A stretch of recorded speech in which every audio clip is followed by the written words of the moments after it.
Hi and welcome to Creatify.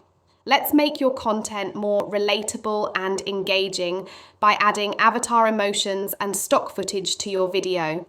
Go to Assets on the left side menu to find a range of emotions like happy, surprised, worried, and more to match the tone and message of your script. Drag and drop your selected avatar emotion to the timeline, adjusting the length and position to your liking. Add as many emotions as you want. To add stock footage, search with keywords, browse through the selection, and drag and drop your chosen footage to the timeline, adjusting the position and length as needed.